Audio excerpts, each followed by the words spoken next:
ஸ்ரீ லிங்க புராணம் 14ஆம் பகுதி யுகங்களும் யுக தர்மங்களும். கிருத்தயுகம், திரேதாயுகம், துவாபர யுகம், கலியுகம் என்று யுகங்கள் 4. கிருதயுகத்தில் மக்கள் ஈசன் திருவடியை எப்போதும் துதி செய்த வண்ணம் இருப்பர். தர்ம தேவதைக்கு 4 கால்கள் இருக்கும். அனைவருக்கும் வாழ்நாள் ஒரே அளவில் இருக்கும். வருண பேதங்கள் இன்றி மக்கள் மகிழ்ச்சியோடு இருப்பர். ஆசிரம வேறுபாடுகள் இல்லை. ஞானம் தெளிந்தவர்களாய் பரமன் அருளுக்கு பாத்திரங்களாக இருப்பர். எங்கும் எல்லாம் இன்பமயம்.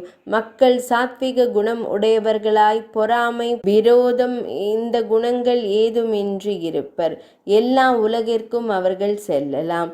திரேதா யுகத்தில் சிறந்த யாகங்கள் புரிவர். தரும தேவதை ஒரு காலை இழந்து 3 கால்களுடன் இருக்கும். மழை பொழியும். மரம் செடி கொடிகள் நன்கு வளர்ந்து காய் கனிகள் குறைவின்றி கிடைக்கும். மக்கள் சினமுற்று சண்டையிடுவர். மக்கள் பொன் பொருள் ஆடைகள் அறுசுவை ஆகியவற்றில் விருப்பம் கொண்டிருப்பர்.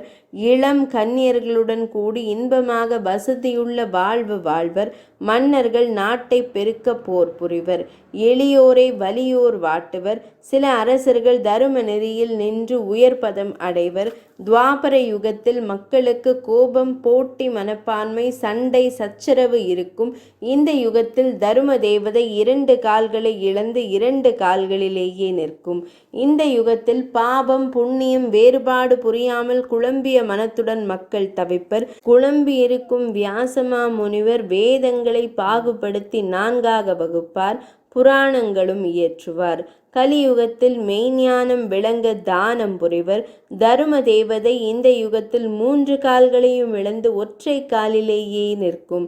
அதர்மம் தலை தூக்கி பொய்மை, கொடுமை, இழப்பு, களவு, வஞ்சனை, கொலை, கொள்ளை ஆகியவை தலைத்திருக்கும்.